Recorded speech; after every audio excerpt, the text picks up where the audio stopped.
Rambling RunOff. I am your host, Robert Rios. Yes, once again back to you on the ones and twos. Ready to give you the sports news y'all need to hear.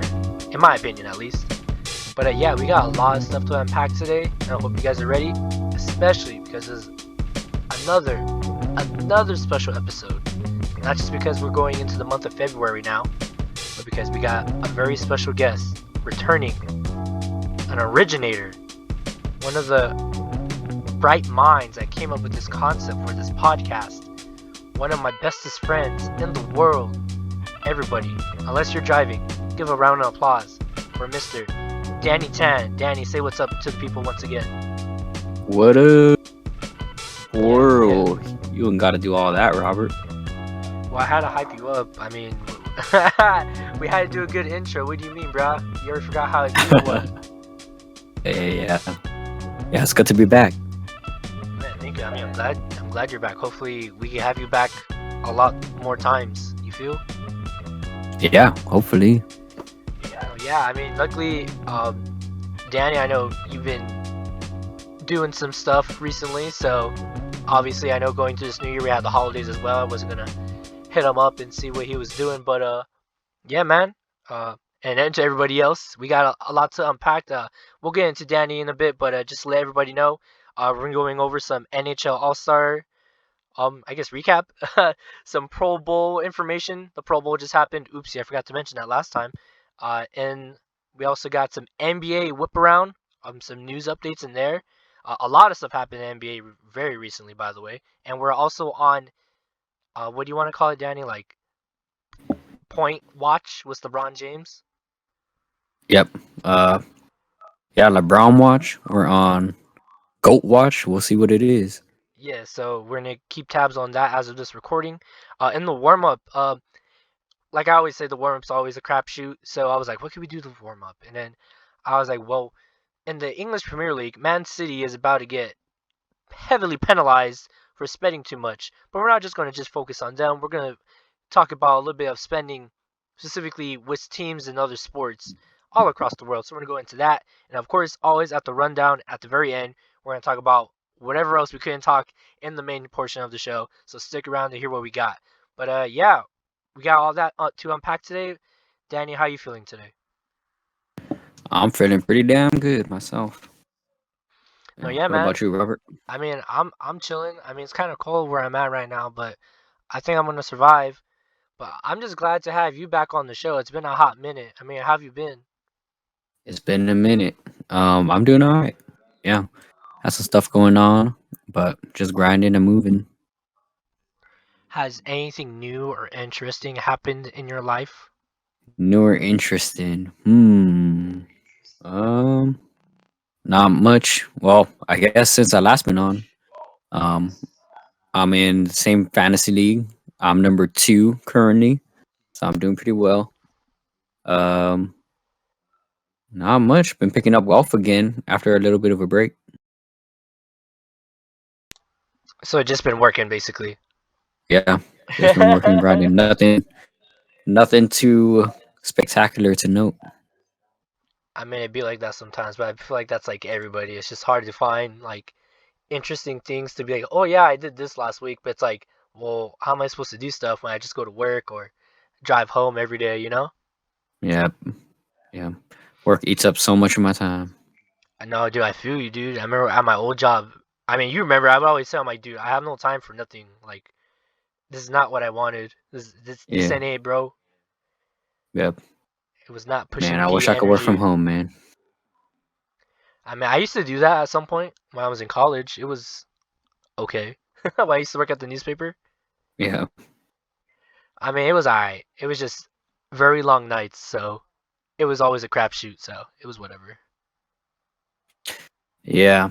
I mean, if I Someday, could, I would take the extra stress to work from home, but I can't. Someday you'll make your 4 figures and you can maybe dictate where you work. At least. Yeah. Unless you need that'd 5 be nice. figures or 6 figures to be like, alright, I'm working from home today. Yep. Would be nice, man. It would be nice. Yeah. You wanna know what else would be nice? If we started rambling about some sports, how about that? Hell yeah, let's jump into it. All right, man. So, as I mentioned previously in the start of our show, it's not two separate. It's a two for one topic today. Because I was like, well, I promised everybody I watched some NHL hockey, and I'm like, okay, I'll watch it a little bit.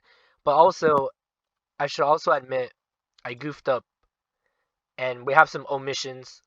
Here's the first one, which was, and it's not totally my fault, is that the NFL, in my opinion, purposely downgraded, not downgraded, purposely did anti-publicity stuff for the Pro Bowl this year because I totally forgot about it.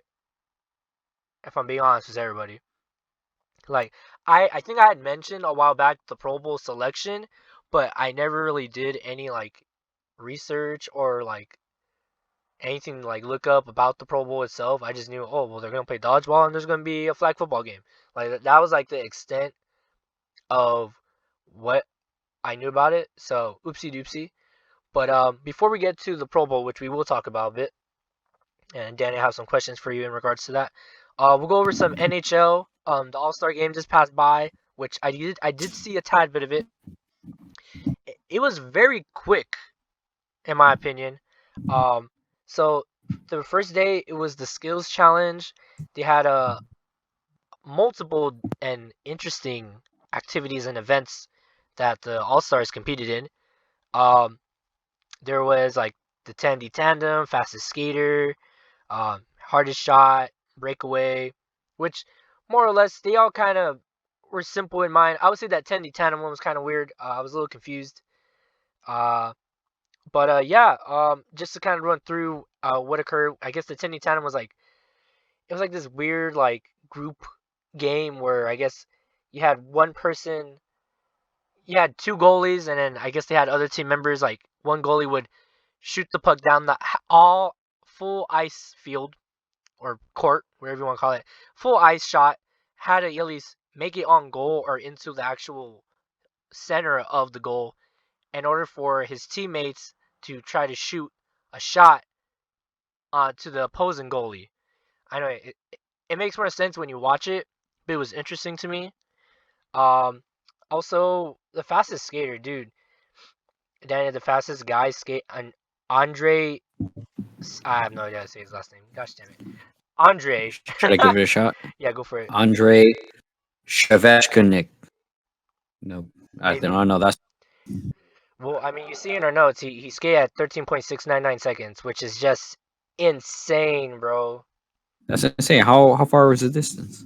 He just skated around the rink, around the ice. Oh wow. Okay. Yeah, I think it was like a lap and a half or so. But yeah, it was pretty quick. The first guy that went up, dude, he ate shit. He went around the corner, dude. I think they should have these guys wear their helmets because he went around one of the corners.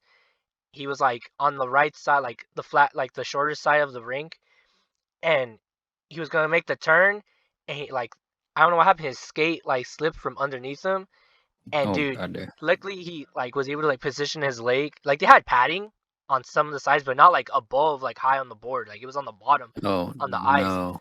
So like if you slid, you could protect yourself. But luckily he like moved his legs. So I think his legs took more of the impact. But like dude, if he was going any faster and didn't protect himself, he would have hit his head super duper hard on the board. God damn, man. No, yeah, he hit his Why head, would but they not give him protection? I don't know. I mean, it's the All-Star game. It's just all in fun, you know. But yeah, it was like, oh Yeah. shit, like yeah, he almost ate it. But Damn. yeah, dude, if you watch the Andre Shirknavog Kov, that was my poor attempt. Yeah. He if you watch the video that I posted on Instagram or anywhere on YouTube, dude, with his like hair, he had like short long hair, dude. His jersey is what, like, dude, it's like flapping in like the wind, bro. That's how fast he was going. I was like, Damn. God damn. I was like, dude, you gotta need to chill, bro. Like I've gone ice skating. I Damn. mean, I'm not very good at it, but dude, he could. And the time that it takes me to go around the ice, he could probably go around it like 4 times. Oh man. Yeah, it'll probably take me 13 minutes to take a lap. No, yeah, dude, it was pretty gnarly. And the hardest shot we had Elias Peterson. He basically was they lined up a shot and he hit the puck as hard as they could. His miles per hour for shot came in at a whopping 103.2 miles per hour. God damn. Yeah, dude, he hit it pretty hard. So it was pretty cool. I mean, it was probably the most like simplest thing you could watch from there and understand. So I found it interesting. Um, Man, that's insane. no, yeah, no, I know, right? Let me see. I had a stat. Oh, what did I do with it? Da-da-da-da. Oh man, did I lose it? I think I did. Gosh dang it. I believe it said that he was the second Swedish player to win this event back to back. Wow, that's amazing. Yeah, Back to back. yeah, dude. So it was a good one. Um, sorry, I can't. I guess. Yeah, that's all I remember from it. Dang, why did I put it in the notes? Gosh damn it. Anyways, I always do that. There's always like one or two things I forget to write down in my notes. It'd be like For the that. fact, but then you forget when it's time to record. Yeah, I know, right? Damn. Moving on, we had Nick Suzuki. He picked up the W in the Chipotle NHL pitch and puck, which was basically like golf, but they used hockey sticks. I That's know, funny. kind of anticlimactic, but it was very what's the golf movie with Adam Sandler? I'm blanking out. Happy Happy Gilmore. Gilmore. Yeah. Yeah, So like the one like thing that they showed of the guy, he was putting with a hockey stick. yeah, Yeah. yeah. I know you're What a what golf is he? guy. He uses it as like a pool cue or something like that. No. Yeah, that's just Oh in the yeah. montage. Oh yeah. You're right. Actually, I do remember that. Oh, that's funny. Yeah, There yeah. was I think that's also in the montage. yeah, it is in the montage. There was also the breakaway challenge, which was um honestly it was kind of weird. It was kind of like one of those like slam dunky type of competitions where you could bring like any like little gimmicky or family friendly type of thing. Alvi Jr. with his 10 straight across. Wait, what? What happened? Wait, they're not right. Oh no, Alex Ovechkin. The heck? And Sidney Crosby teaming up with Ovechkin's son Sergey. Okay, there we go. Basically, it was just like I think it was supposed to be kind of like a back and forth type of thing, where like you pass the puck to each other as fast as you can, and who shoots it the best. Yeah. And yeah, Alex Ovechkin brought out his son, and his son scored the goal. Oh, that's crazy. Well, his son's like 5 years old, so the goalie kind of let him. I'm being straight up. The goalie let him 5-hole him, so yeah, it Yeah. was cool. I mean, what are you gonna do? He's 5 years old. Yeah, or I don't know how, but he was. I mean, he was way smaller than me and you, so. But Yeah. yeah, um, really quick. Yeah, they also had shooting accuracy, which is basically all how it sounds. They had like have you ever played like FIFA where they have like the trash cans or the targets on the goals? That was Yeah. basically that, where they had two goals side by side and the fast. Basically, they were racing slash. They were trying to hit the targets but also do it as fast as they can. The winner of that competition was Brock Nelson. Dude, on the final one, dude, I think the guy, I think I think technically the guy that he was competing against in the final beat him. Like he hit more of the no, dang, I forgot how they explained it, but he I think the guy he beat didn't hit all the targets completely, even though he did it faster. So Brock Nelson was given the win. He beat out Ooh. Nazim Kadri, I think. I think that's what it was. Damn. Sound like a He hit little bit of controversy. he hit all four targets in 12.4919 seconds. Damn. Yeah, dude, he hit them like super duper fast. And then I guess to wind down, I was gonna do stats on this, but because it's suffering from what other All-Star games are starting to suffer from, where you're like, oh, like fan voting, and you get your favorite player or the best players in there, and it's like, okay, it's like high scoring, no defense type of thing. So just to say Yeah. it out loud, there was so basically, if you guys don't remember from previous episode, I did kind of explain how it worked. They changed it up. It's not one big game. It's 3 games, in which it's the West and the Eastern conferences, and then there's the Central Division and the Pacific Division, and then then there's the Eastern was the Atlantic Division and the Metropolitan Division. So the Central Division picked up the W against the Pacific Division, winning 6-4, and then and the Eastern Conference semifinal, the Atlantic Division beat the Metropolitan Division 10-6. Bro, how many times do you see that in like even in hockey or soccer? Just a high scoring like thromping. But at the end of the day, the Atlantic Division did defeat the Central 7-5. So yeah, I mean, all in all, I did enjoy it. I did have to kind of freshen up on my hockey knowledge. I know I did go to a hockey game recently, but I don't remember the rules all the time. So yeah, that's the thing. But yeah, I thought it was alright. Danny, have you ever been to a hockey game? I've never been to a hockey game. I've been ice skating, but nothing more than that. I've been on the ice. I haven't watched them skate on the ice. Haven't seen any miracles on ice. Yeah. I like how that's the only thing you know. Miracle on ice. I know Mighty Ducks, LA Kings, San Diego Sharks. Was it, no, San Jose Sharks, yeah. You just quoted two different things, by the way. Yeah, I know. Mighty Ducks and Miracle are two different things, but close enough. I know that. But yeah, good to know.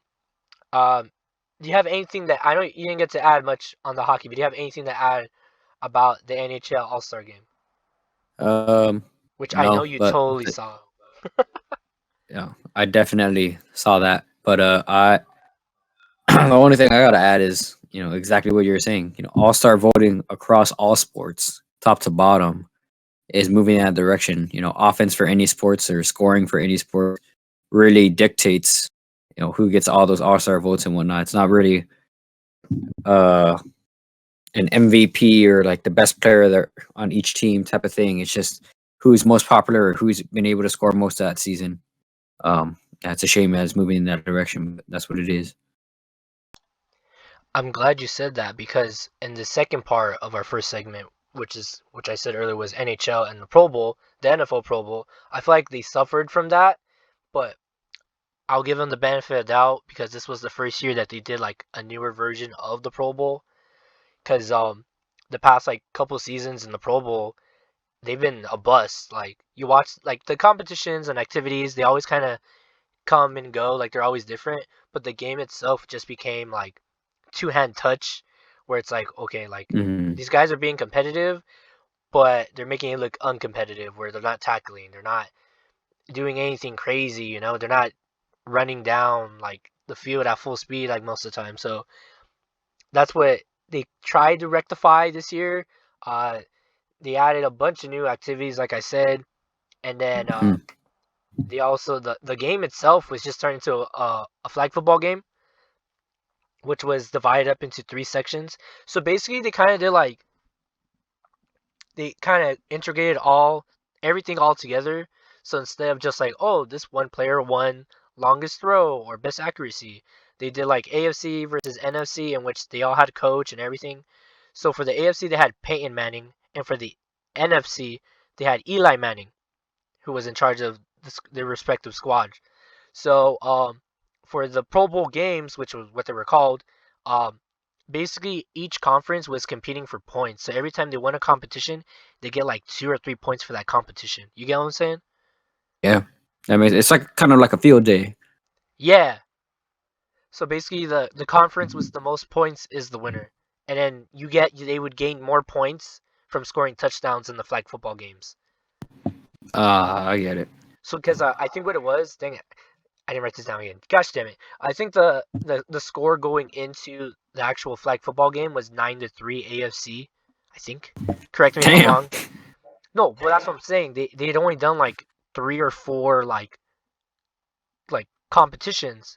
So like they had the passing accuracy, which I think the AFC won. Dang it! And then which was just like the quarterbacks throwing at targets. So they had like a drone, like flying a target in the air and whatnot, and like carts with like targets on them. Right? Does that make sense? Yes, that makes sense. Then they had something called lightning round, which is basically water balloon toss, and then punting and receiving. So they would just shoot a ball up into the air, and the AFC would send like 3 or 4 guys up, and each one would have to catch a ball. But here's the thing: they would catch a ball, right? as long as you didn't drop it, you were able to keep going. So they would catch a ball, Mhm. then they would switch. But so the guy, let's say me and you were playing, right? I caught the ball, then it's your turn, then it's the next guy's turn. But here's the thing: that one ball that you caught, you have to hold on to it and then catch a second ball. Huh. Interesting. And they did that 3 times.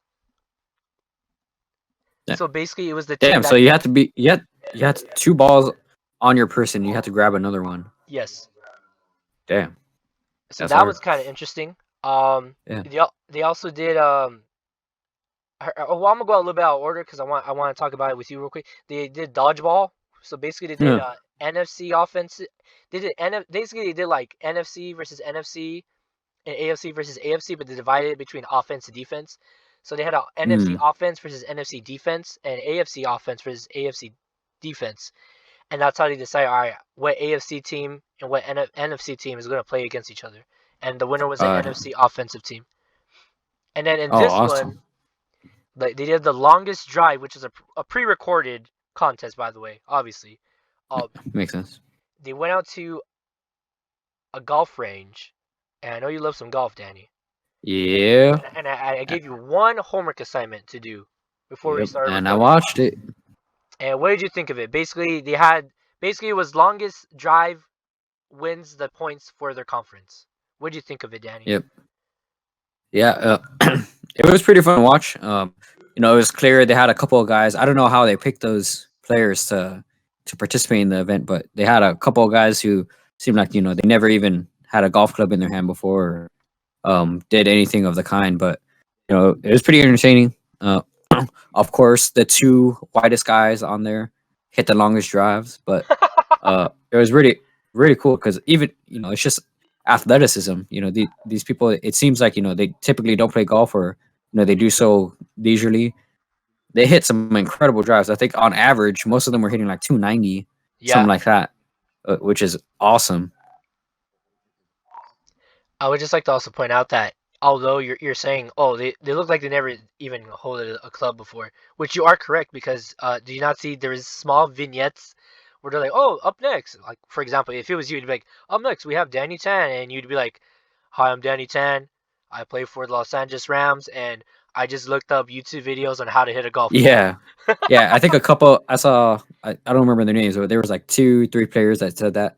Yeah. But even then, you know, they they hit a couple of bombs. You know, they weren't straight down the line, so I guess they didn't count because they Oh no, didn't land on yeah. the field. But Yeah. yeah, you know, just straight athleticism and strength. You know, they're able to really hammer those balls. Hello. Hello. Hello, Danny. Robert, you there? Hello. Uh oh. Hello. Do we have connection issue?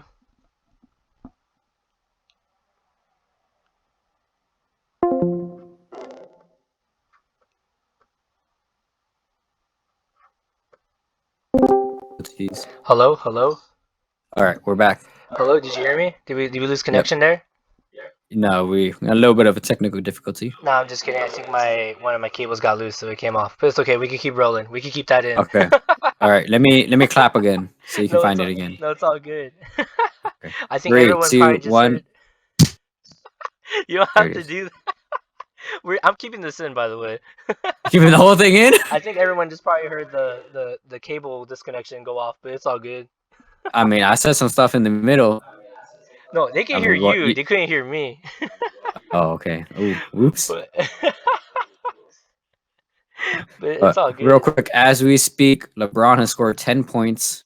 He is 26 points away from the scoring title. Can he not do that right now? Can he like wait like not can he not do it now? So like my I'm some of the sorry. uh I'm sorry. It's live. What can I say? all right, it's all good. But yeah, moving on. There was like a couple other events. There was like best catch video. They had Stephon Diggs. He caught like 3 balls in the pool. He caught a ball in one hand. He was laying down on a floaty. He caught one ball with one hand, and then caught another ball with his other hand, and then he caught another ball with his legs. But I think the best one was probably dang, I forgot. Certain So basically, he had a Matt Liner. So he went down to downtown Las Vegas, and there was like that zip line thing, Danny. Do you know what I'm talking Yeah. about? Yeah. So him and the Broncos mascot rode down the zip line, and very famous Hall of Fame, well, should be Hall of Fame quarterback Matt Liner threw up passes to him while he was ziplining. I don't know how many times they attempted it. They only showed 2 attempts, the one fail and the one make, but I think that was pretty impressive. I think the one that won was the Amon-Ra St. Brown one. I think he cheated because he did two. He did one where he like walked on like floaties and then he caught the ball, and then he did another one where he jumped off a trampoline and did a front flip and then caught the ball. I don't know. I did see mixed reviews on that because basically they're like, dude, I could have done that in my backyard with my 12-year-old. I'm like, bruh. But I mean, I thought it was okay. I guess moving on with the flag football game, it was okay. Oh, here we go. Yeah, yeah, there we go. The game's going into Sunday for the flag football game was 9-3 after winning 3 of the 4 skills competitions that were held on Thursday night. So yeah, after winning, da-da-da-da. Yeah, I think the NFC was winning. So no, the AFC, excuse me. So basically, the NFC came back. Some stats I found interesting. Kirk Cousins, who led several last-minute game-winning drives for the Vikings in 2022, had one more comeback in him. The veteran quarterback went 15 of 19 for 150 yards and 3 touchdowns in the third and decisive flag football game as the NFC pulled out a 35-33 win. It looked cool. I mean, there was one big hit. Ramsey, it was by accident though. He accidentally tackled a guy out of bounds, but it's because like he tried grabbing someone's flag and the other dude pitched it and he ran into the other guy and it just Oh no. hit stick them. It wasn't that bad. It was just goofy. Derek Carr had a good game. He went for 6 of 12 for 100 yards, 104 yards with 2 touchdowns and an interception in what was his final game, most likely at Alliance Stadium as a Raider. He hit Bengals wideout Jamar Chase deep for a score before connecting with Bills tight end Dawson Knox on what was the AFC's final touchdown. And then finally, first-time Pro Bowler Geno Smith threw 5 touchdowns in leading the NFC to win in the first flag football game of the day. The Seahawks quarterback threw 2 touchdown passes to CeeDee Lamb that included the game-winning score with 1 second remaining. Smith went 14 of 16 for 239 yards. Lamb led all wideouts with 102 yards on 6 catches. Winding down now on this topic, I just like to point out, although they've always changed it, and I'm not going to sit here and say this was the greatest thing ever. This was a giant spectacle. They did have a giant crowd on hand at the stadium. I do think this needs some improvement in regards to why should we care. Um, I am team. I am. I would say I'm for the players having a good time and picking what they want to do. But as a spectator, you kind of do want to find some investment. I don't know, Danny. How do you feel? Um, I don't know. Yeah, you're right. It is tough to really get into like those games unless you really have, like a dog in the fight, something like that. But it rarely ever happens like that unless you're ride or die with a certain player or something, and you really want to see something win. Like I don't think the NFL divisions are rivals like that where the people really care about it in the Pro Bowl. Yeah, because I mean, like that's why they ended up changing it. Because like they're like we're not even tackling. They're not making big plays. It's just like whatever. I mean, you could tell some of the guys out there were like, oh, like they were struggling. Like they're actually trying. And I mean, Hmm. I know you didn't get to see it, but Peyton Manning, dude, he was livid. He was Really, livid at the end of the game. There was controversy. really. So I don't know the exact rules for flag football, which they of course they did 7v7, so it's like actual like rules and whatnot. Hmm. So I guess you're not allowed to run the ball, or I guess this also includes taking a knee, like within 5 yards of the end zone, which is what which is what the I think the NFC did. And Peyton Manning, who by the way has been coaching, like I think one of his kids, I think his daughter, I don't know, one of his kids is playing flag football, and he coaches the kids team. And I guess because he knows the rule, like you're not allowed to run the ball within like 5 yards. And I guess one of the NFC players asked the ref like, "Hey, can I take a knee?" And I guess they told him yes, thinking like, "Oh, no one's gonna care." Oh no! Oh, Peyton Manning was pissed. He was like, "Hey, Oh, that's a penalty." He's like, "He's not allowed to run the ball." And he's like, "I asked if I," and I heard someone like in the, like, like they have the field speakers. Someone said, "I asked if I could take a knee," and the referee was trying to shake his hand like, "Dude, the game's over." Like, bruh.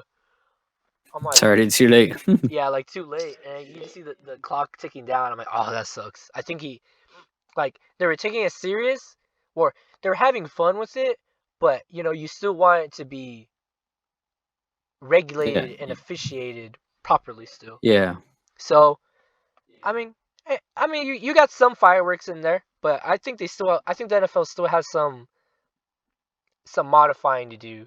Cause yeah, I was seeing some comments and they were not very nice. Like, dude, we used to watch people do bench presses and longest throw, and we got people doing water balloon toss. Like, well, for one, you're not the one doing it, and two, like, you're not even playing, so you're not necessarily. You may have bought a ticket to go see them play, and that your $30 may or may have not have gone to the player, but you're not signing off on their paycheck. So you could go complain to the players then. Don't complain to the league. Yeah. But yeah. Do you have anything else to add on this, Danny?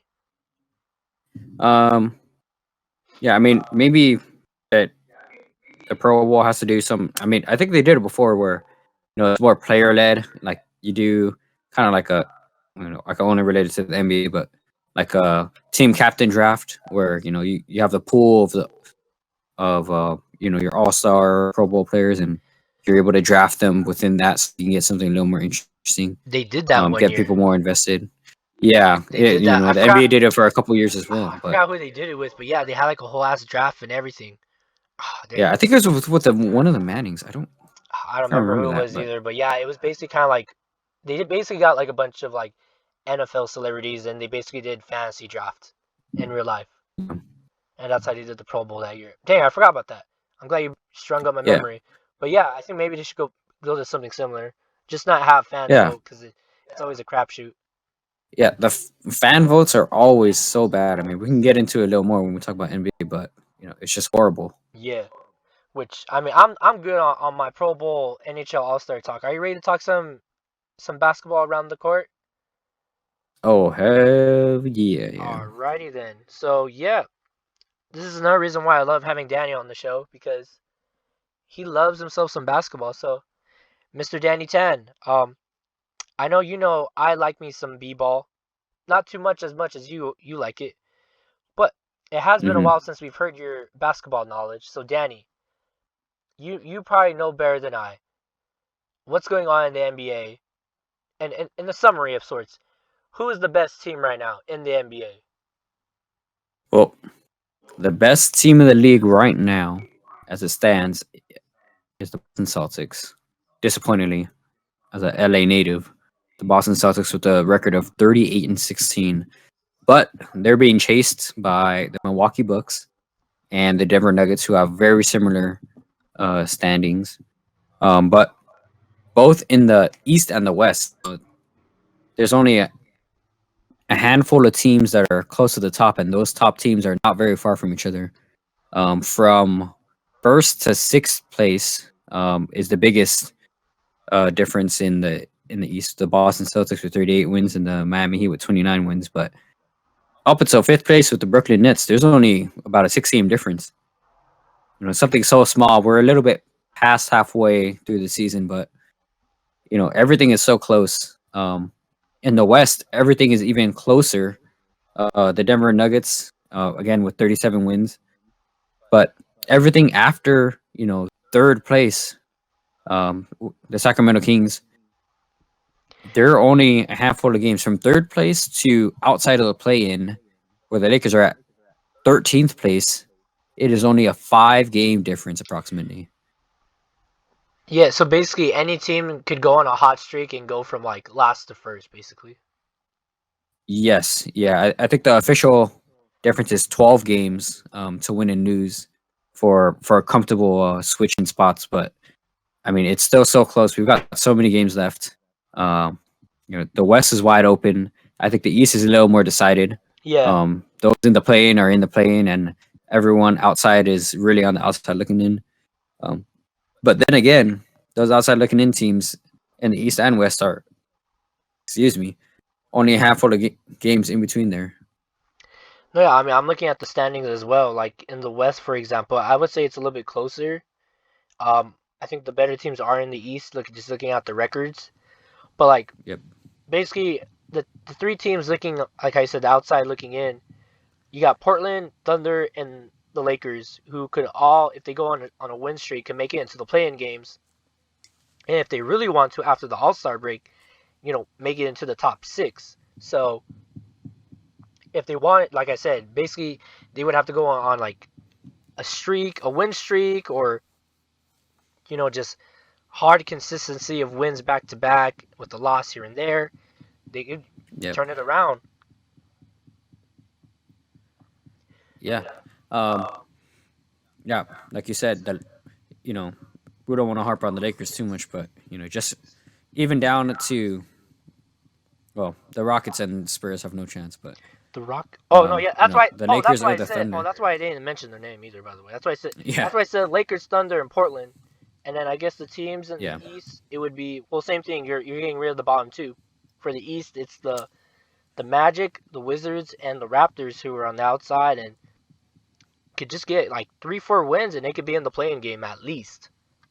Yeah, exactly. And something like 4 to 6 wins, and they can secure themselves, the 6th seed. Everything is so close, both in the East and West. No, I mean we'll just have to see what happens after the All-Star break, and like most of sports too, like especially like in baseball, it's always after the All-Star game where it's like, all right, who's gonna get hot and who's gonna get cold, which does happen.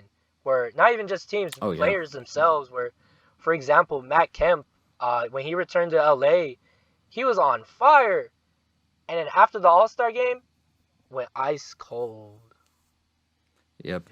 I mean, this happened last year. The Boston Celtics, they didn't have a great start last year, but they really rallied.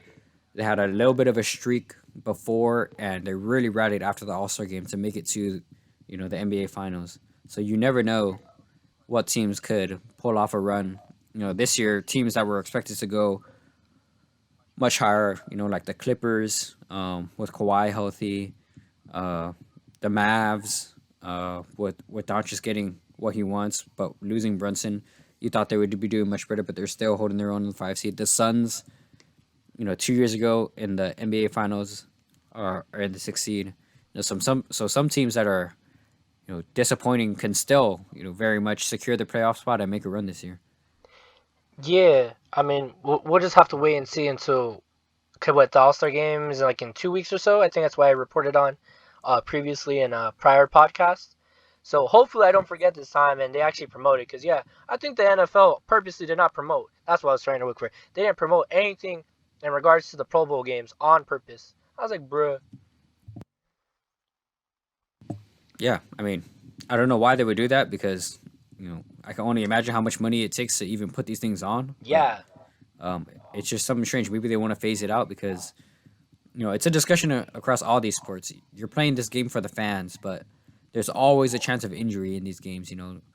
Most of the time, especially in the NBA, or, players don't play defense. You just do what you want on scoring and whatnot, and have a good time. But just playing a game, you can be playing a game of pickup, at the park. You never know. You can just land wrong or roll your ankle and you're injured for the next couple of weeks. No, yeah, I feel you. Because what it is too, like even like in the NFL or in, I would say, basketball too, when they look back at your career, there will be like let's say you have like a long list of accolades. That's like one of the things that they would mention, like, oh, 2-time All-Star, 3-time Pro Bowler, things like that. Yep. So I don't know. I think it's just for recognition, but they just want to Yeah. give back to not just, oh well, he's a Pro Bowler and that's it. So they do Yeah. something. Which is strange because, sorry. Yeah, but it's strange because you have those accolades, like similarly. You have like in the NBA, you have all NBA teams, all defensive teams. like you have these like awards or nominations at the end of the year anyway, and it's just an extra thing just to get the fans involved. But sometimes it doesn't feel like that's what the game is for. In the case of the Pro Bowl this year, it didn't seem like they promoted it.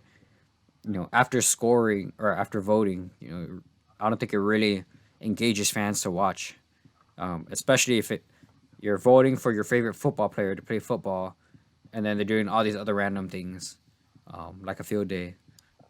Yeah, I don't know. No, yeah, I mean it's up for debate, but I mean, hey, as long as the players are cool with it, then it's whatever. I don't pay their Yeah, salary. I'll go pay for the ticket, yeah, but I'm not gonna say I pay anything to them to do anything other than play the sport that they get paid for. mm-hmm. But yeah, I mean, moving on from the All-Star game, um, can you tell me one interesting thing that happened very recently in the NBA, Danny? Um, it's the biggest elephant in the room. Yep, Kyrie Irving gets traded to the Dallas Mavericks from the Brooklyn Nets. ain't that some shit? Yep.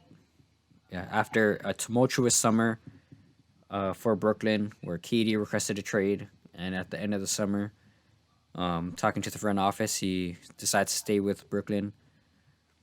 Kyrie, almost out of nowhere, asked for a trade, and then the day after says that he'll sit out games until he gets traded or he walks in free agency at the end of the year.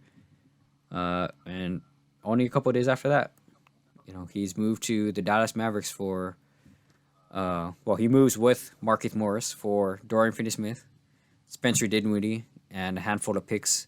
I think it's 2 first-round pick swaps and 2 first-round picks. I think one is 2029 and the other was 2027, I believe. But yeah, to me, there are a handful of other teams out there looking for Kyrie, including the Lakers, the Suns, the Clippers, who all put in offers. I think Kyrie picked the worst team. Well, I guess he didn't pick, but the Nets picked the worst team for Kyrie to go to, just to spite him. He on the court, he's a great player, but off the court, he's eccentric to say the least. With controversial views, anti-Semitic rhetoric here and there, doesn't believe the Earth is round. He already explained why that. He said he really loves Yeah, he really loves theories. It's like, why didn't you just say that instead of sounding like a crazy man? But please continue. Sorry. yeah, no. To me, it seems like the worst fit for him to go to Texas. But then again, maybe you never know. Dallas, Texas might be the best place for him because I'm sure 60% of the population believes in the same thing that he believes. Bruh. A bunch of white people out All there, you right, don't know what all it's right. What gonna about be. the basketball? Uh, How's he gonna fare with with Luka Doncic, yes, Mr. Donkish? yeah. So Kyrie and Luka, 2 ball heavy players, both who typically play point. I don't know how they're gonna play together. I think it's a similar situation as in Atlanta, where you have Trae Young and DeJounte Murray. 2 players. DeJounte is not as ball heavy. He doesn't need to dribble as much to still produce and make plays happen. I think Luka is much more ball dominant. Kyrie can still make plays, but he doesn't need the ball in his hand anymore to make those plays. But I think the big question is, Luka is the man in Dallas. Is Kyrie okay being the second guy below someone that he might not perceive as that guy? With KD, they kind of entered the league around the same time. They're big guys at the same time, and I'm sure there's a lot of respect there. But someone like Luka, much younger, is kind of unproven. Will he be able to respect him enough to let him handle and bring up the ball every game, during practice and all those other things? That's just a question of chemistry and seeing if those 2 pieces fit together. I would just like to also add, at some point they did play with James Harden as well. Oh yeah, I mean that was a blip in the system. I think James Harden, KD, and Kyrie played all of 8 to 13 games together, something like that. But I guess from the start, James Harden knew Brooklyn was a hot mess and he wanted out as quickly as possible. Yeah, that's weird, huh? Yeah, it's weird how that happens, right? They invested all that money into these guys just for it not to work out. Like I think And we were talking off the podcast, and I told you I saw a post saying if you could describe this situation in one word, Danny. Danny, how would you describe it in one word? I would describe it as absurd. And I'm asking why would you say that? Yeah, I mean the whole Brooklyn Nets situation, trading all those picks for James Harden, losing him to Philly, and getting Ben Simmons and Seth Curry. I think Andre Drummond was involved in that trade as well, but Seth Curry has been okay. Ben Simmons has been negative. You bought a brick bank for a bunch of money. Harden went to an arguably better team, and then you lose your other guy who first came to Brooklyn to play with KD. Wanting out is it's just it's a whole mess. It's a hot trash can on fire. Bruh. It's a hot trash can on fire in a dark alleyway on a snowy night. Yep, exactly. Damn, that sucks. And I mean, Brooklyn has done a good job. Props to Jacques Vaughn, to what he's done with the team. He's taken those young players and really made something out of them. Sumner, Nick Claxton has had a great year so far. Cam Thomas, ever since Kyrie stuff, has put up 2 40-point games. It seems like their future is still bright, but will it come in time for KD to make a deep run, or are they investing in something else and looking for KD to go elsewhere? I've heard rumors that every other team has called Brooklyn to ask if KD is now on the table for a trade, and we'll see what happens there.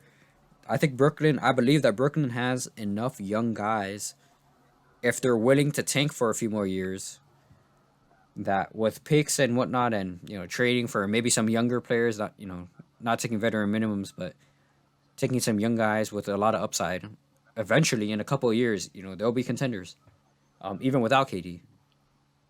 I mean, yeah, that Cam Thomas, right? I think I was posting him the other day, dude. A lot of people are high on him. I was like, damn, it's almost as if with no KD, no Kyrie, like no big name in front of anybody, like this probably was his team. This is probably his time to shine, Yeah, yeah. At the end of last year, even into the beginning of this year, when KD was hurt or Kyrie were out here and there, Cam Thomas had a couple of big games. He had like a couple of 20-point games at the end of last year. I think he had a 30-point game, something like that. He's someone who can shoot and create plays himself. And I'm sure at the time with Harden and Kyrie, he just didn't get enough minutes. And even with Kyrie, since they picked up Seth Curry, he still didn't get enough minutes. And now that he's been able to grab those minutes with Seth Curry, on and off the bench and limited minutes and whatnot, he's really showing who he is and what kind of a player that he could be. So I'm happy to see that, especially such a young player. It's great to see him have his time, and I hope he gets his full starter minutes and is able to shine. No, yeah, I mean he's. I mean, it's only been 2 games. Like I said, we have to see what happens after the break. If he keeps this going, or it's just a flash in the pan, But like I said, you have to wait and see. Yeah, with 2 40-point games, I'm hoping that it's a little more than just a hot flash, and he gets a little more consistency, even if he's not dropping 40-point games. If he's able to average 22, 25 points a game to the end of the season, that's amazing. Basically, for someone so young. Basically, is he gonna be the next Stephen Curry, who at an early part of his career was still developing his skills and slowly made his name in the NBA, or is it gonna be a next Jeremy Lin? Yeah, I mean, basically. it can go somewhere in the realm of Derrick Rose as well. You never know. Injuries might riddle somebody, or you, yeah. I mean, the same case as Jeremy Lin. A little less injury prone, He just disappeared. and just yeah, he just disappeared. People I guess heard or rumors spread about work ethic and here and there, and he just ended up going overseas. But Derrick Rose is still in the league as a veteran. Molding these young guys for the Knicks. Um, but yeah, the trade deadline ends this Thursday, so we'll see which moves are being made from as recording this podcast to Thursday. No, yes, of course. We'll see what else happens. I know a lot of teams are looking to make a lot of moves. It seems like there's 7, 8 teams out there that are thinking that they're one piece away. Parity in the league is at an all-time high. Anybody can take it. So I think these win now teams, I think they're one piece away, are going to look for, maybe not superstars, but that one last piece, maybe a young guy with a lot of upside. Like the Lakers with Rui Hachimura. That was a great pickup, trading away Kendrick Nunn. Both players seem to be doing really well in their new roles. I think trades like that, something like that, across the league, will happen between here and Thursday. No, I mean, it's going to be interesting to see because I was even hearing about the Kyrie thing too, that it was a verbal agreement and it hasn't gone through yet. Yeah. So he actually cleared his physical, and it seems to be official now. Oh, okay. I think the Mavs are shooting to have him play against the Clippers, which I believe is on Thursday as well. All right. But yeah, I mean, as of right now, the deal seems to have gone through. Okay. Well, yippee. But yeah, it was just kind of like came out of nowhere, RKO out of nowhere. Honestly, just hey, I want to trade and I want to go wherever. And all right, you're going to Dallas, which is already a good team. It's like, damn, bro, like send him somewhere that sucks. You don't have to follow the script, bro. Like, come on. Yep. Yeah. Yeah. There is no script. If you ask LeBron James, if you ask LeBron, this is not how the script. Everything is a script to LeBron. Yeah. Correction. That Clippers game is actually tomorrow. Yeah. Didn't they Wednesday. just play the Clippers? Yeah. So this season, the NBA has changed up the way that they schedule games. So these teams are doing a lot of back-to-backs, especially in cities or states with multiple teams. So like teams will make an East Coast or West Coast run, and they'll play a handful of teams in the same division or around the same local geographic area. This is all in an effort to cut down on emissions for players traveling by plane and whatnot, and all that stuff. So a lot of teams are playing back-to-back games against the same team with maybe like 1-2 nights off or something like that. Bruh. I'm like, yeah, they just played the Clippers and they're not even in the same conference. Yeah. I think it's all in an effort to cut back on emissions and whatnot. I kind of like it too because it really gives teams a chance to feel out, especially when they're playing in the same conference, to feel out which teams that they do well in like a playoff series, right? So you're playing a team back to back with a couple of days off. Exactly how it would be in the playoffs, especially away. You really get a feel for how you will perform and how that team will perform against you in a playoff run. All right, I like that. I get you. Yeah, but moving on, LeBron watch. Currently, as we are recording, the Lakers just went to halftime against the Oklahoma City Thunder, and LeBron is 16 points away from breaking the all-time score. He's gonna break it, He scored 20 points tonight. I think so. I mean, it seems like it. Because there's a lot of people in the building. Kareem himself is in the building tonight. There's a handful of other people. Jay-Z, Denzel Washington, LL Cool J. Damn. A lot of people are there. I mean, I don't know who spread the word. Maybe it was LeBron himself. Saying he's trying to do it today. Well, because I had written it down. Yeah, because he was going to do it this week. He was either going to be today against the Thunder or be Thursday against Milwaukee. or it'd be Saturday at Golden State. So Yeah. So my prediction before this was that he was going to do it against Milwaukee. You know, a team that Kareem had previously paid for. Against Giannis, you know, arguably, you know, one of the best up and coming young players. You know, it'd be like a meeting between old and new, you know, passing of the torch in a you sense. corny You know, ass, a new GOAT for this new generation. corny ass. Yeah, but you know, like you said earlier, LeBron's all about the script. That would be the script for him. I You know, guess. Nah, he'd be like, I mean, there's a lot more He'd be history like, I there. need my son to play with me, bro. Yeah, I mean, that's really what he's shooting for. But you know, to me, you know, he's got 16 points to go. It's only halftime. He can definitely hit 36 points plus tonight, especially against the Oklahoma City Thunder, you know, who don't play defense that well. But even saying that, LeBron has 20. He is 16 points away. The score is 76-66. Lakers down 10. So against a younger team that is seeded higher, but only by one loss. The Lakers are only seeded lower by one loss. Yeah. They should be doing much better than they are against this young team. You know, I mean, they Oklahoma City Thunder, you know, don't get me wrong, they have some great players. Josh Giddey, Shai Gilgeous-Alexander, who's having an All-Star year. Jalen Williams, both Jalen Williams, Lowell Dort. You know, they have some great players there, but they're all young pieces that should be mincemeat for this Laker team, you know, but The Lakers also have it's very just young it players is what as it well. is. Yeah, but we also have proven champions. We have Anthony Davis, LeBron James, Russell Westbrook. You know, these guys that should be able to cook the Oklahoma City Thunder as a young team. But I think it's just chemistry. Yeah, no You know, chemistry. Russell Westbrook is still on the chopping block. He's been on the chopping Um, block.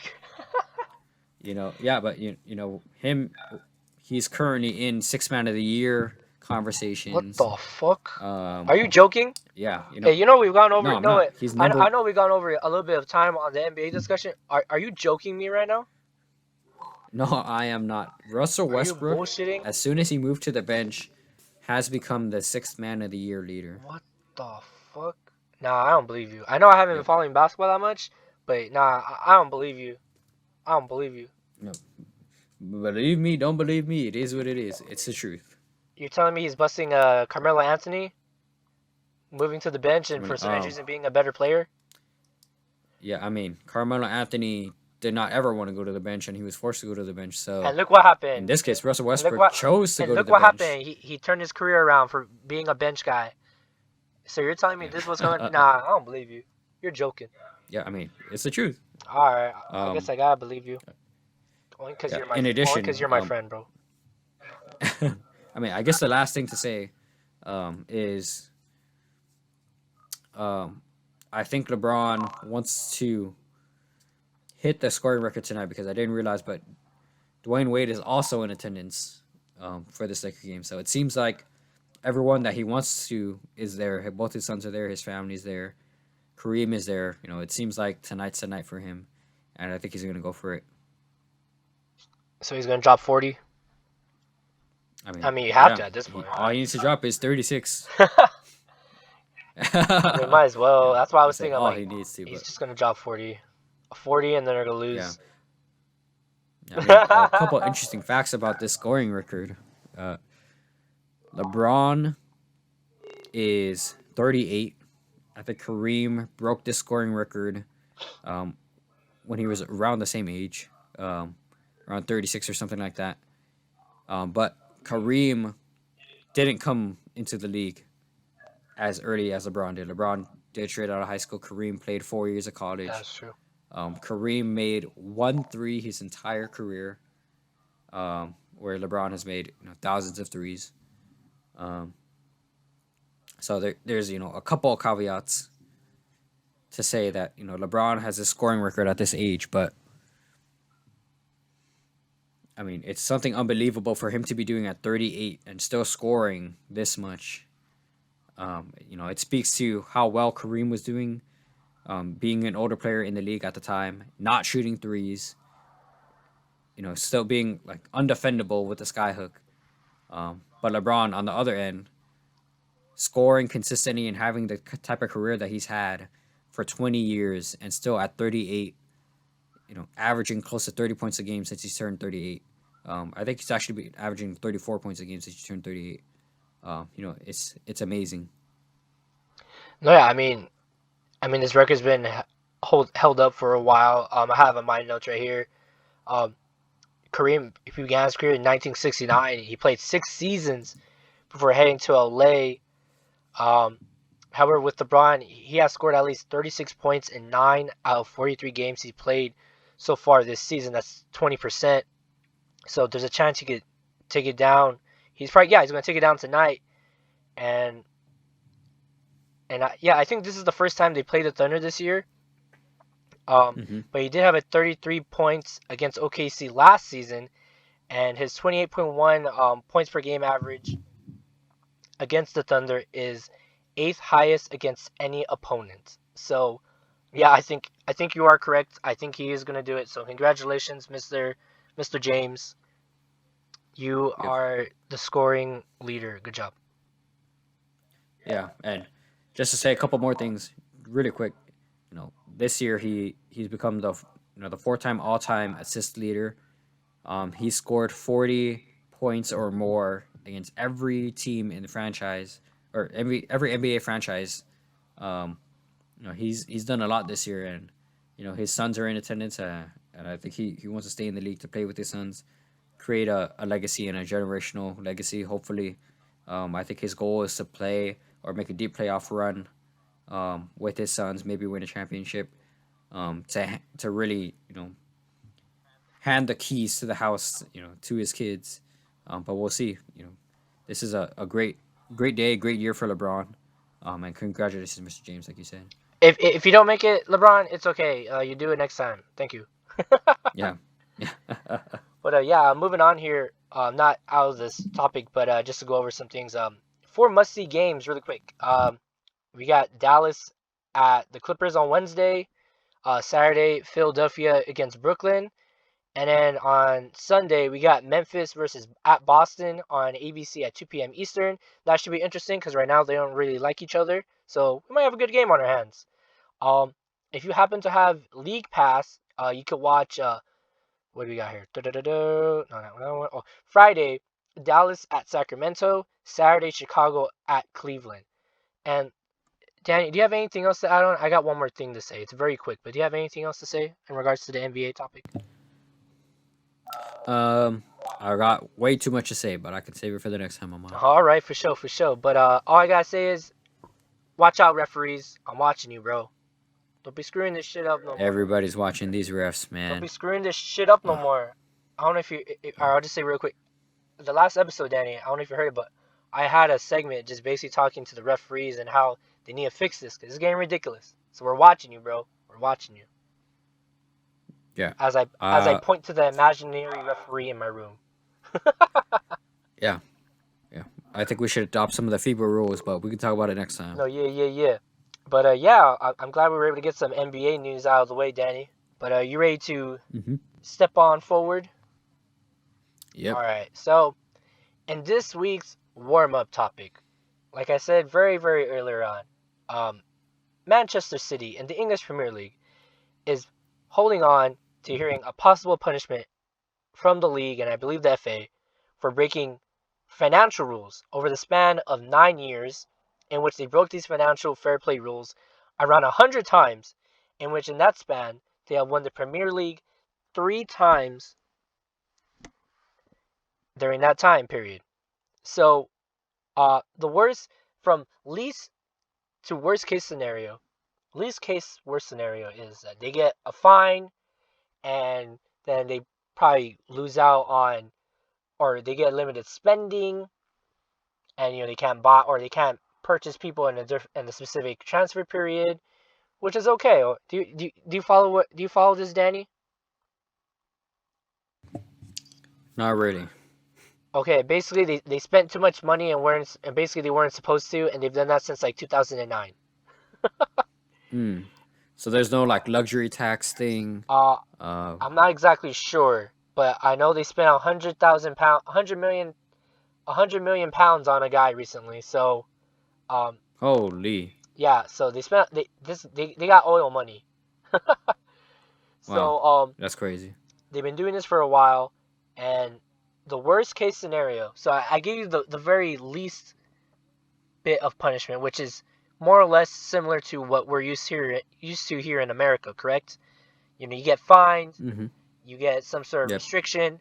Okay, Yep. so in soccer, specifically in Europe, where they do have promotion relegation, do you see where this is going? I think The- so.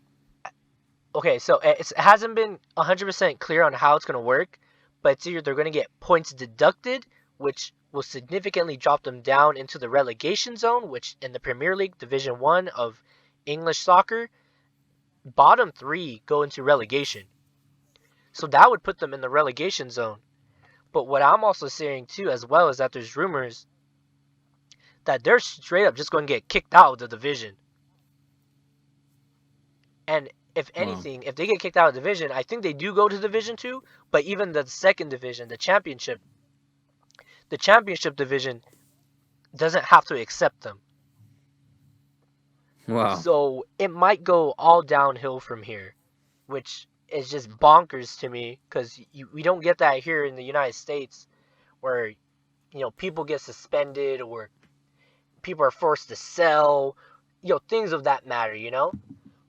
But Mm-hmm. I'm bringing this up because, like, here in the U.S., we have Major League Soccer where there is a salary cap, and in all other major American sports, there's a salary cap. So, Dan, I want to ask you. Yep. Someone I think you're a little bit smarter than me, so I want to ask you: do you think, like, a situation like this, that it's good that there's a salary cap in sports, or no? Yeah, definitely. I mean, it stops teams with big markets from just hoarding and pooling players. It would just make the whole sports world unfair. Those big teams, like the Lakers, like the Celtics, like the Knicks, big market teams be able to pull players with unlimited money. And, where would it leave, a team like the Spurs or a team like, the Portland Trailblazers?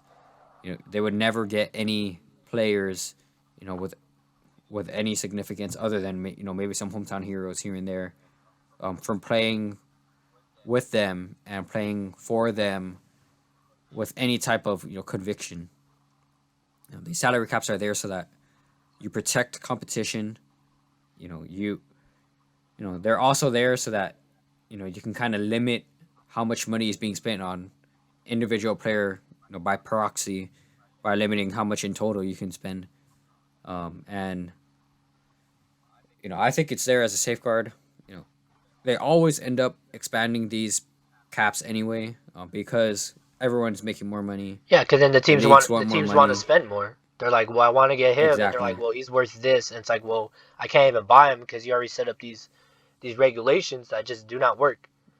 Like, Yeah, and oh, I think eventually those teams in all those leagues, you hit a point where you have to continually expand that cap anyway, but you only do so when it seems like it's a fair time for everybody. yeah, Like in the NBA currently, every team has some kind of all-star on there, or all-star caliber player, superstar caliber player.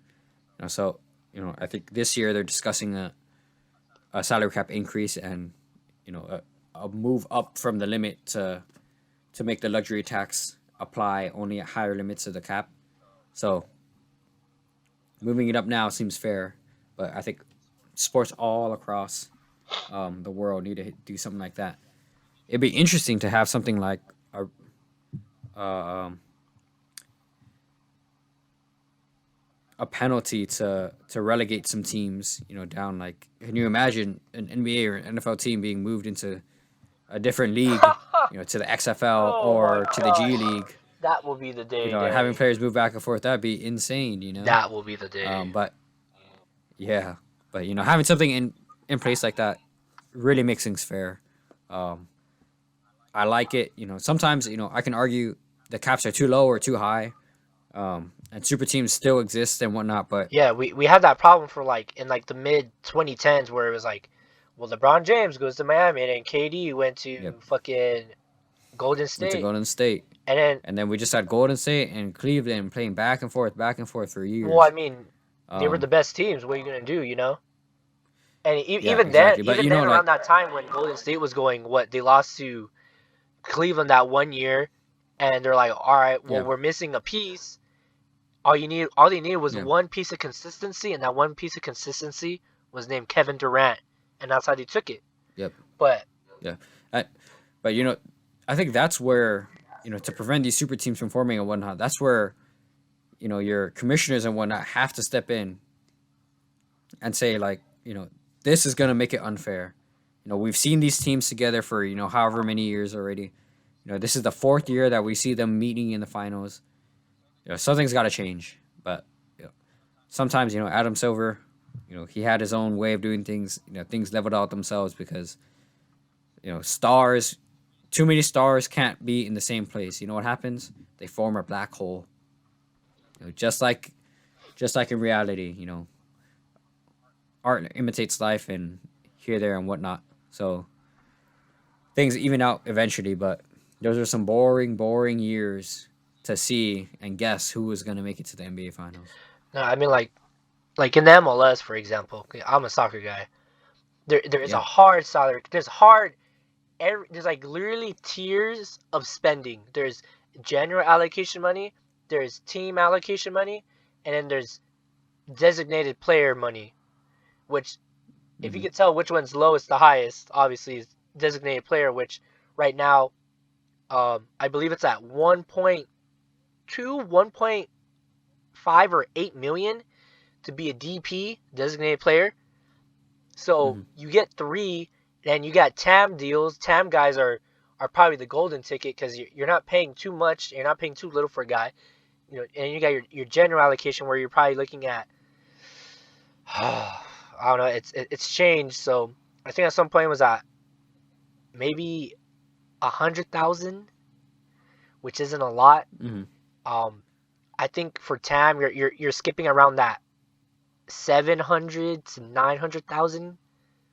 And then yeah, TAM. Well, that's like it's fluctuated a lot, so it is hard for me to give you a correct number. But yeah, once you go over 1 mil, you're in that like high spending caliber where it's like, okay, that's cool. Which the formula has worked, but due to the league expanding and promoting itself, I feel like the quality has kind of dipped to the point where it's like, okay, well, we want to spend more to get better players, which they haven't pulled the trigger on yet.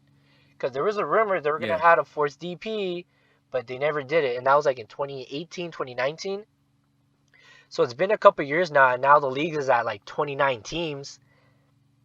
And you might say you diluted the product almost, but the MLS is full of parity due to this concept. So it it has worked, but I don't know how long it's going to work with this low cap, hard cap of general spending of, well, here's your general money that you can spend on a guy. Here's your TAM deal. So basically, if you spend all your TAM money, that's it, you know?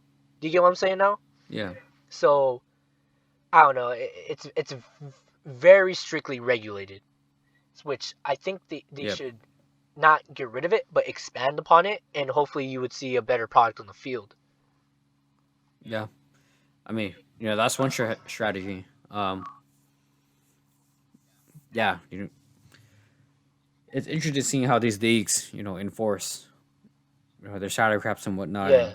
And Like, I remember a couple of yeah, years ago, I'm sorry, but I didn't mean to cut you off, but I remember the NFL, I think when we were like, me and you were like in middle school, like I think the hmm NFL, yeah, they went on strike for a bit because the teams were just out of pocket with the spending, and they yeah, did implement a salary cap, which, I mean, it's a super duper high salary cap, but they were just too much spending, too much movement in the league, too much money was being thrown around everywhere. They're like, all right, we got to hold up on this, you know?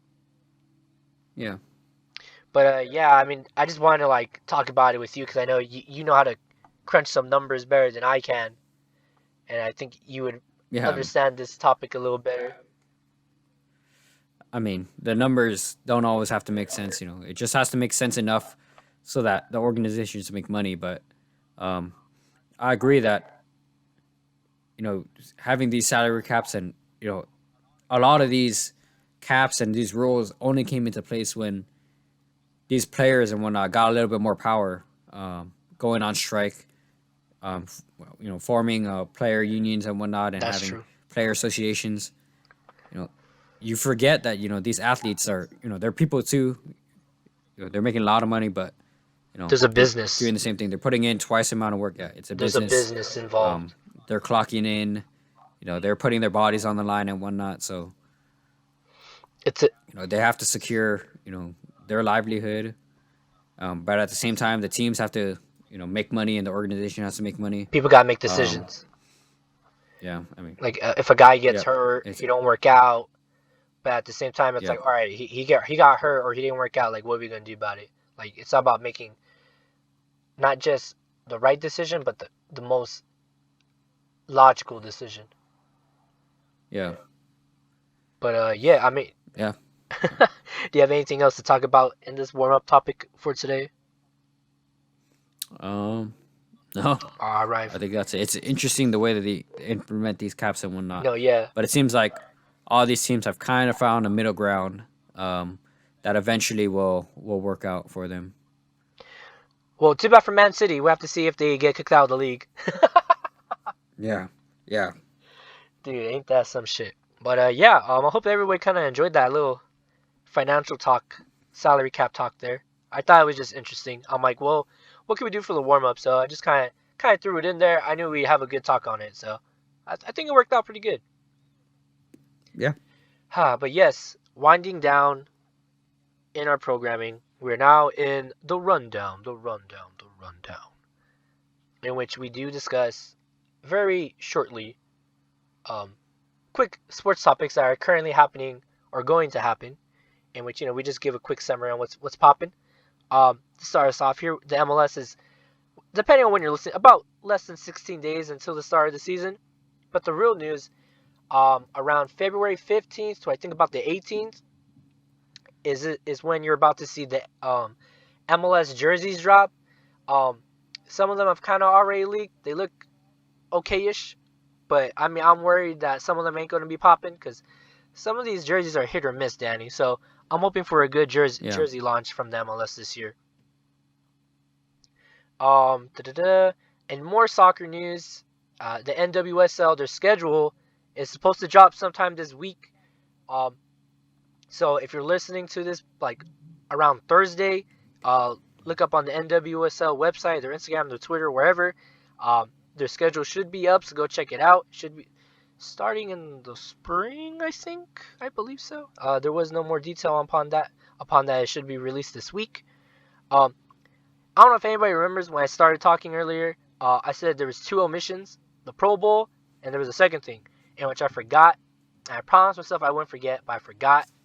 In which the FIFA Club World Cup has started, and the one lone American MLS club to ever make it, CONCACAF team to ever make it to the Club World Cup, was eliminated. The Seattle Sounders lost 1-0 to, I think they're called Ali Hala. I think that's how you say it. Sorry for my pronunciation. They lost their game. If they would have won, they would have played Real Madrid, which would have been really interesting to see. We would have seen what level we were at in regards to European football. Mm-hmm. But unfortunately, they did lose. I saw a portion of the game. I saw it towards the end where the Ali Halab did score, like in the 87th minute. It was a shocker. But you could tell these guys they haven't played since December-ish. No, November, because they didn't make the playoffs. Seattle didn't make the playoffs. They haven't played since like November. So they're still in like preseason form. I think they were missing one of their designated players. So unfortunately, they did lose, and better luck next time. So yeah, bummer. But yeah, sorry I forgot to mention that last time, everybody. And some more news in regards to what I like. The AUDL, the American Ultimate Disc League, their schedule did drop this week. You can catch those games on Fox Sports 2 or FS2, in which they are bringing back Game of the Week. So if you love some Frisbee disc, go check it out. It's highlight heavy.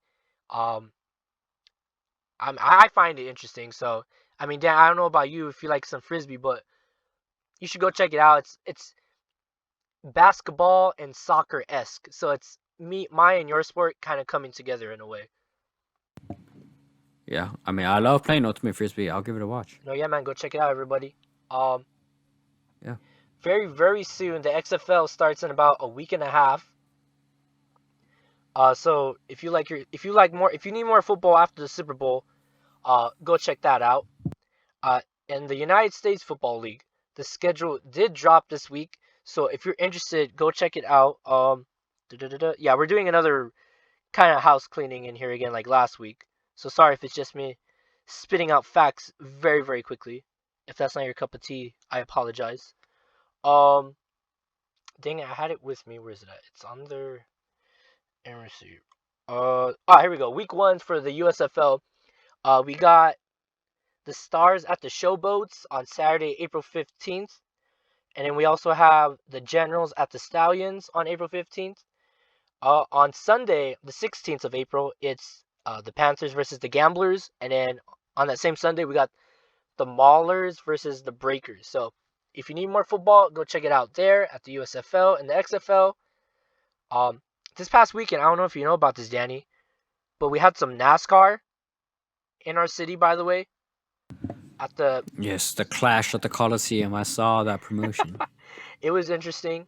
It was on Sunday, in which Martin Truex Jr. won NASCAR's return to LA at the Memorial Coliseum for its season opening exhibition race. According to analysts and media people that was looking up, it was a sloppy Sunday night extravaganza in which, apparently according to this article that I found this quote from, the halftime show with Wiz Khalifa was probably the most entertaining thing of the night. Apparently there was a lot of yellow flags and stoppages in the race, in which those yellow flags don't count as a lap. So it was bumper cars it makes there. sense for such a small lap, or such a small course. There'll be a lot of caution for these drivers and these cars not to hit each other and cause a big accident. It was basically, to my understanding, like bumper cars, but with cars that go 200 miles per hour. Yep. In which the track, to my knowledge, is like a mile and a half.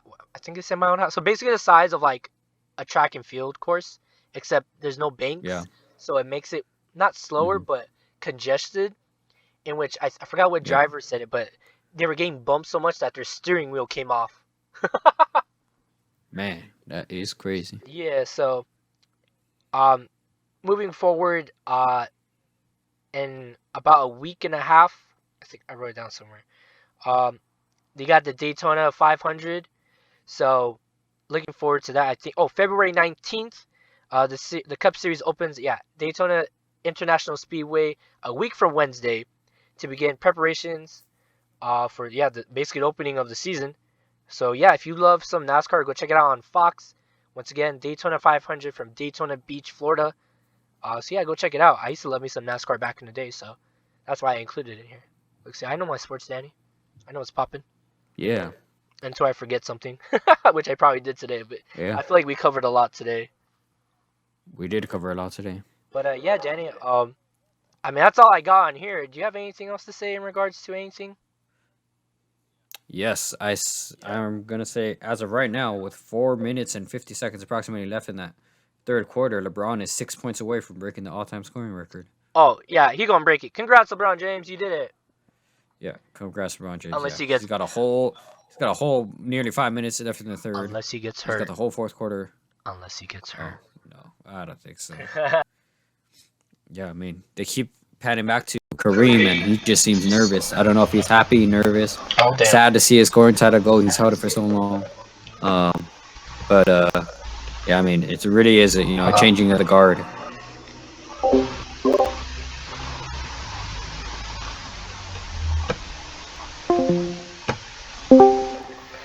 Hello? Are we having connections issues? Of course it would happen at the end. Yeah, good thing it happened at the end. Robert. It's all good. My internet is working properly. I think one of my cables just got a little loose again. But yeah, I mean, I'm hoping that, this is going to be historic either way. So congrats for LeBron James on doing something that people might not see for, I don't know, want to say another 30, 40 years maybe? Oh yeah, no, probably not. Not until maybe another like 20, 30 years. Oh gosh. Yep. But yeah, is that everything you got? That's everything I got. I mean, how do you think it went, Danny? How do you think your return on here went tonight? Yeah, I like it. I think maybe we went a little long in the NBA stuff, but we had a lot to talk about. Yeah, I'll be excited to come back. I got a lot more to say. All right, for sure. But yeah, I guess I'll start wrapping things up here. Thank you for listening to Rambling Runoff. If you're listening on YouTube, please hit that like button. Also hit the subscribe button and follow us there. If you're on Spotify, give us a good review. Stitcher, thank you. Shout out to Stitcher. Shout out to Apple Podcasts. Shout out to Google Podcasts. I don't know, all the other podcasts platforms. Thank you for people listening on there. If you want to hear more from us on the socials, hit us up on Twitter at Rambling Runoff. Also on Instagram at Rambling Runoff. We're also on TikTok, where we do occasionally post stuff, so look up Rambling Runoff on there. For Danny Tan, I've been your host, Robert Rios. See you guys next time. Peace out. Woo!